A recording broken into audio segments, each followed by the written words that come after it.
Hello everybody, how are you doing? My name is Denek and you might know me as a teacher, as an English teacher who teaches English using board games. And in today's video, I'd like to take a look at these cards,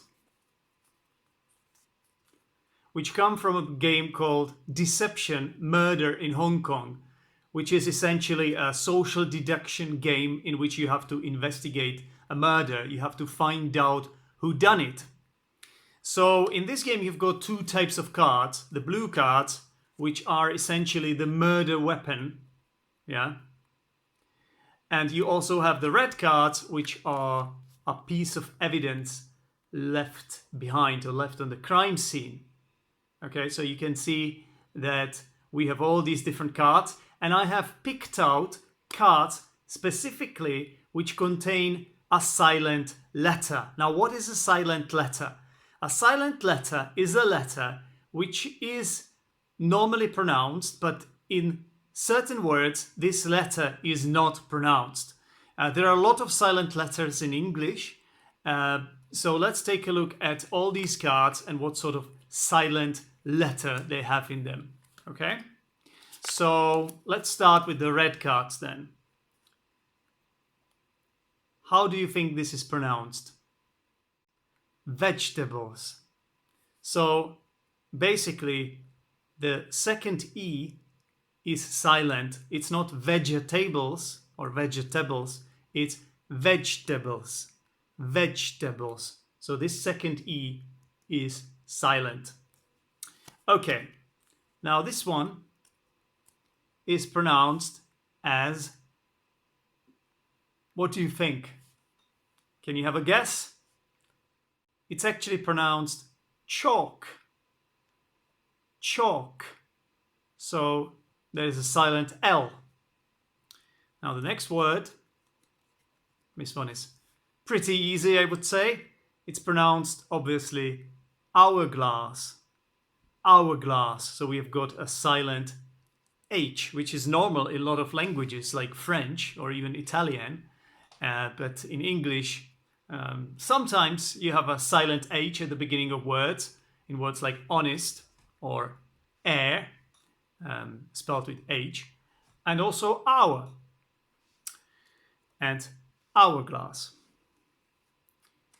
Now, this one is not necessarily a silent letter, it's just something that happens in connected speech.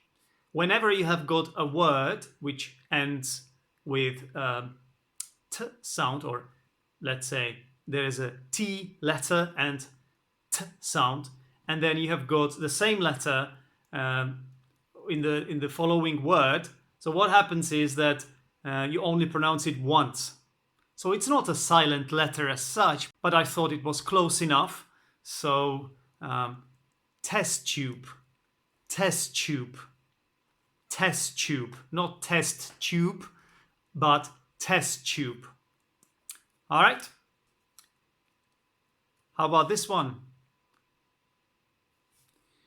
This one is not really a silent letter again, because whenever you have W and H in English, you would always really pronounce it as W. You wouldn't say W, right? So I don't think it's a silent letter, but again, close enough. I thought, why not include this?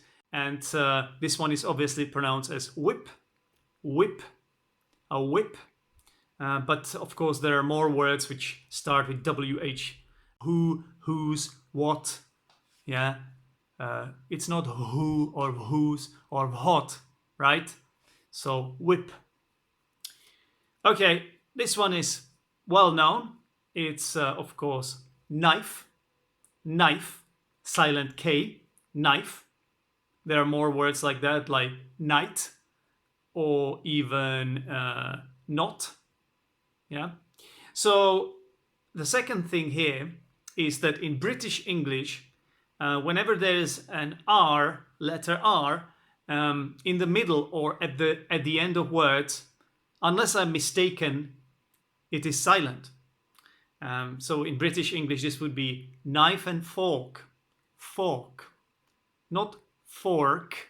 That's how you would pronounce it in American English, fork, fork, but in British English it's fork. The same one really is here in scarf, scarf.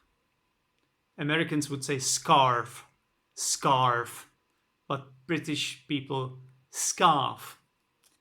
And the same thing here, arson, arson.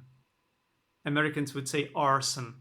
So whether you prefer American or British English, it's up to you, but it's really nice to know the difference. And yeah, so hopefully it has been a useful video for you. Do let me know, leave the comments down below. And thanks everyone for watching. Cheers, bye-bye.